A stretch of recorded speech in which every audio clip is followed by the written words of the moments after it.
tellement de gens qui, je pense, vivent à Paris, qui kiffent leur job mais qui voudraient quitter Paris.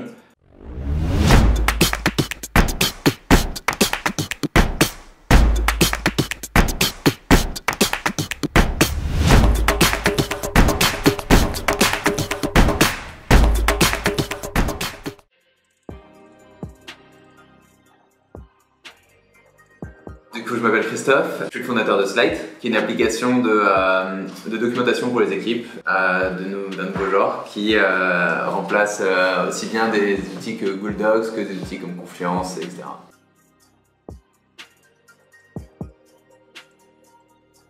Pour nous, chez Slide, le remote, c'est vraiment l'idée de bénéficier de pouvoir travailler de là où tu veux. On a fait ça depuis le tout début de l'aventure. Le deuxième employé de Slide était déjà en remote. Et voilà, l'idée c'est vraiment juste de pouvoir travailler a priori d'un lieu fixe, mais en ayant tout le confort de choisir le lieu où on veut travailler et l'entreprise pour laquelle on veut travailler.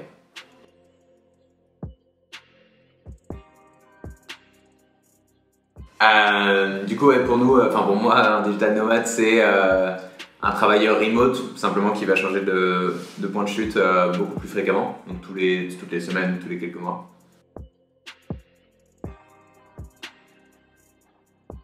Pas complètement cofondateur remote.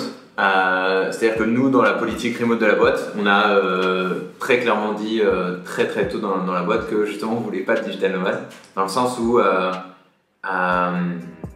on a envie d'être sûr de quelques critères, d'être sûr que la personne est dans un lieu qui est adapté, dans lequel elle travaille bien, dans lequel elle en est sûre qu'elle a un putain de bon wifi, que l'interaction avec toutes les autres personnes va poser absolument aucun problème. Et dans un cadre de quelqu'un qui travaille en remote, ça pose absolument aucun souci. Et jusqu'à aujourd'hui, on n'a pas trop osé le faire avec des personnes qui étaient vraiment en plein mode digital nomade pour ces problèmes.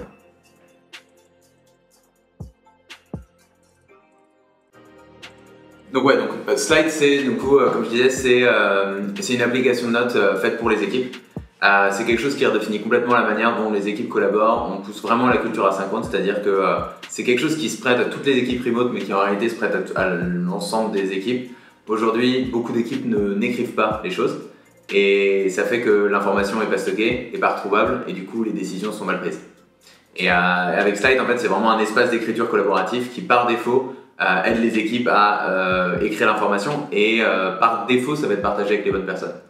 Et ça, c'était quelque chose qui était évidemment lié à la culture remote. Toutes les bonnes teams remote aujourd'hui prônent la culture de l'écrit. Et je pense que c'est quelque chose qui va se propager à l'ensemble des équipes, parce que c'est quelque chose qui permet juste de travailler mieux. Donc ça, c'était vraiment dans l'ADN de base de Slide. De toute façon, on avait un produit qui était d'autant plus intéressant pour les équipes remote. Et nous, en fait, très tôt, la première, donc je disais, le deuxième employé de Slide était en remote, en France, mais en remote. Et moi, c'était quelque chose qui m'avait toujours énormément attiré. J'ai lancé 2 boîtes avant et j'ai fait beaucoup de freelance.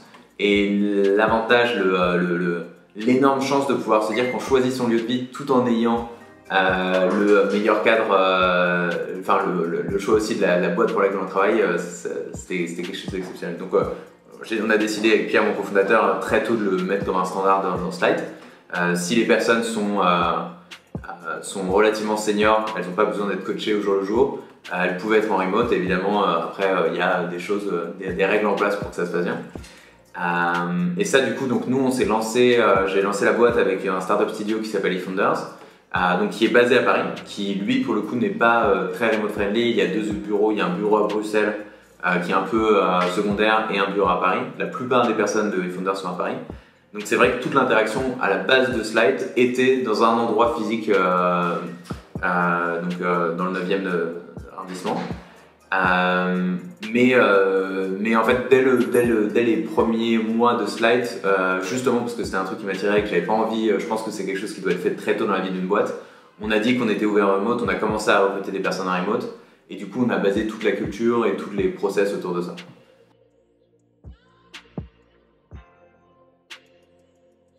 La réponse classique, c'est de dire qu'en fait, tu peux trouver n'importe qui, donc tu as beaucoup plus de choix. Aujourd'hui, on recrute typiquement, on recrute un lead dev back-end chez Slide, qui est une excellente position.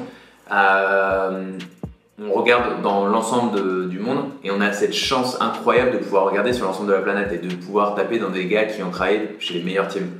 Quand tu regardes à Paris, il y a des gens qui sont très bons, mais ils sont harcelés par les 10 plus belles startups du moment, etc. Et juste, on est en compétition avec bien plus de personnes. Donc là, on s'ouvre des portes incroyables. Après, au-delà de cet avantage qui est limite assez tactique, d'un point de vue purement culture, autoriser le remote, c'est aussi juste dire à la personne, ok, je comprends, enfin, je te fais confiance, tu as ta responsabilité, tu es honneur de la boîte. Si tu as envie de travailler à l'endroit qui t'épanouit le plus, vas-y. Et ça, pour nous, c'était juste une question de culture de base.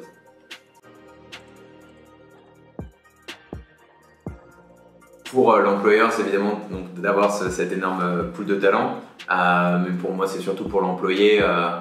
En fait, c'est un peu dans les deux sens. C'est-à-dire que pour l'employé, c'est juste de pouvoir travailler de là où on est heureux. Et de pouvoir ne pas contraindre. C'est-à-dire, il y a tellement de gens qui, je pense, vivent à Paris, qui kiffent leur job mais qui voudraient quitter Paris. Et des gens qui sont dans un taf moyen dans une autre ville. Évidemment, je prends moi mes références. Et qui simplement ne peuvent pas trouver autre chose parce que c'est pas un grand centre économique où il n'y a pas énormément de taf. En fait, l'idée de dire qu'aujourd'hui, la plupart des travaux peuvent être faits en remote, ça permet de dire que tu peux vivre dans l'endroit que t'aimes, pour la boîte que t'aimes, et enfin, juste tu concilies les deux, quoi. Après, l'avantage qui est indirect, c'est le fait que si jamais ça marche en remote, t'es forcément avec des gens qui sont vraiment responsables et honneurs de leur taf. C'est-à-dire que si jamais, enfin, t'as pas le truc où le mec doit pointer tous les jours pour venir taffer. Heureusement, c'est génial. Mais du coup, si la personne n'est pas intéressée par le taf, si jamais ça marche pas, ça se voit très vite et à la limite, c'est un avantage du coup.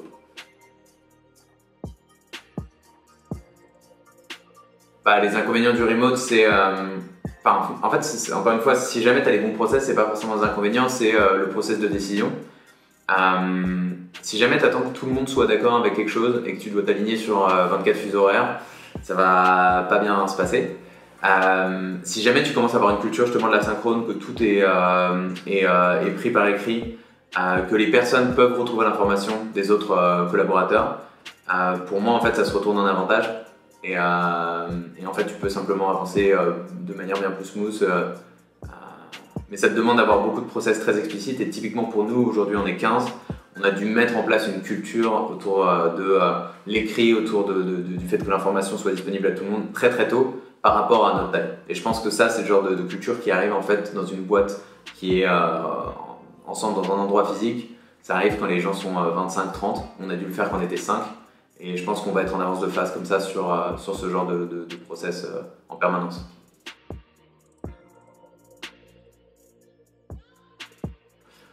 Je pense que le plus gros challenge, ça doit être. Donc, le plus gros challenge d'une startup remote, ça doit être de maintenir une très forte culture.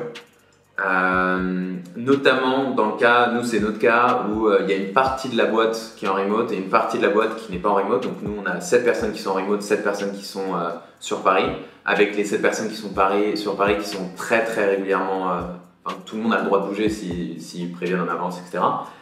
Les 7 personnes de Paris sont très régulièrement pas dans les bureaux. Je pense que c'est ça le challenge, c'est qu'on peut avoir une situation où les gens ne se voient pas, ne se connaissent pas, et où finalement en fait les gens ont l'impression que la boîte est quelque chose parce qu'ils connaissent les personnes avec qui ils travaillent tous les jours, mais pour le coup ils ne vont jamais croiser les fonctions qui ne sont pas les leurs, et du coup en fait juste il y a plusieurs cultures qui se créent au sein de la boîte, un désalignement qui se fait à cause de ça. C'est pas du tout notre cas, mais je pense que c'est pas du tout notre cas parce qu'on y fait très très attention. On fait en sorte que tout le monde, donc on rassemble toutes les remotes de France une fois par mois à Paris. Une fois tous les 2 mois, on a tous les internationaux qui viennent et une fois tous les 4 mois, on se fait un off-site avec tout le monde. Donc on multiplie les occasions pour se retrouver. C'est quelque chose où les personnes en question en remote voient ça comme une chance et ça se passe plutôt très bien. Et ça fait qu'on a une culture exceptionnelle. Je suis sûr que si jamais on n'avait pas cette fréquence d'interaction, ça serait beaucoup plus dur. Et je pense que le jour où on serait à 700 personnes comme un InVision, je pense qu'il y a des processus qui doivent se mettre. Évidemment, on ne rassemble pas 700 personnes tous les mois, mais tu peux avoir des systèmes de division, de squad ou quoi qui peuvent se retrouver. En tout cas, il faut clairement maximiser les interactions entre un cercle assez étendu de personnes qui ne travailleraient pas ensemble d'habitude pour consolider la culture, je pense.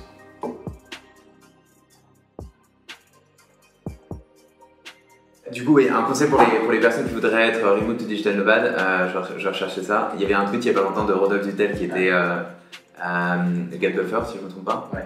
qui évangélise pas mal la culture remote parce qu'il était chez Buffer en France et qui disait genre je me rends compte que j'ai quasiment plus de potes digital nomades et que ça a l'air d'être un peu une phase de quelques années, mais que en fait la pression de ne pas avoir de groupe de potes quand tu es en digital nomade est trop dure et que peu de personnes arrivent à s'y faire. Je suis assez d'accord avec ça intuitivement, je me dis que c'est un mode de vie qui est génial dans certaines phases de sa vie. Et moi j'aimerais bien le vivre un moment de vraiment à fond, enfin, c'est-à-dire vraiment faire du digital nomade et pas juste vivre en remote. Mais ouais voilà, donc genre mis à part le côté digital nomade, je pense vraiment que c'est juste une phase et qu'il n'y a pas de conseil à avoir, juste c'est un truc si on a envie de le vivre, il faut le vivre. Sur le côté remote, je pense que le choix, pour moi le principal critère c'est juste la boîte en fait. Comme on a le choix de vivre à l'endroit où on est vraiment heureux, il faut juste travailler pour une boîte qui par contre ne fait pas du remote à moitié.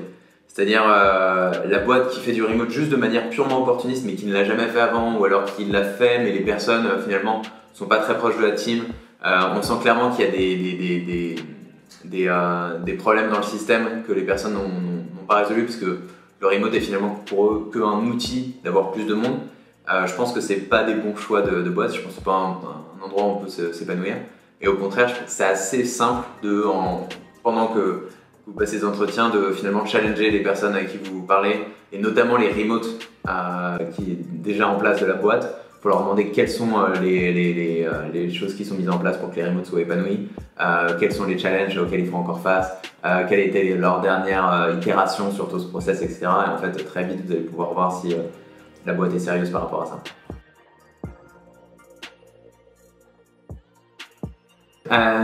Ouais, un mot pour la fin, je cherche un lead back-end en Node pour être bras droit du coup de notre CTO Pierre.